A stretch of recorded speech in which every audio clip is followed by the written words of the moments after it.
Ita e kachung'od bura ma Oljororok oseomedruok e lipode ma igoyo ma kuo mag emier ka bende iture udi ka kuo ma jamni kod gwen bende koro osemedore ka jokwego sani kwalo nyaka cham manie puothe odichieng' alanga. Moko kuom jodak osekwal dhogegi mag chak ka koro jodak ma kono dwaro ni mondo sirikal okaw okang' mapiyo mar chik mar rakruok gi monj kod kuo ma osebedo ka kelo negi midhiero.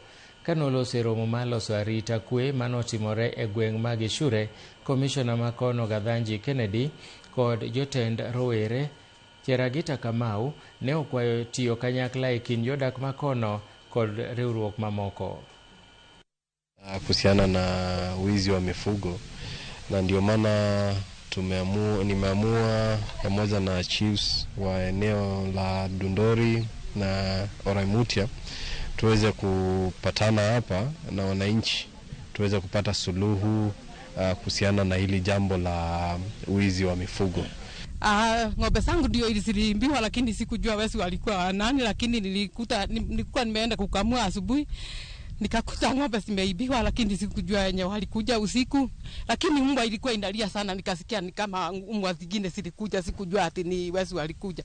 Tumekusanyika kwa siku ya leo hapa kwa ajili ya wizi. Hii eneo yetu wizi umezidi sana. Kwanza especially mambo ya ng'ombe.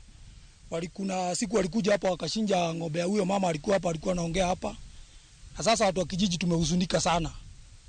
Na kwa maoni yetu kwa serikali, tungesema tusaidiwe na serikali na tungekuwa na maoni kadhaa. Hizi nyama zinatembea usiku, hizo tunataka ziwekewe marufuku katika hapa Kenya.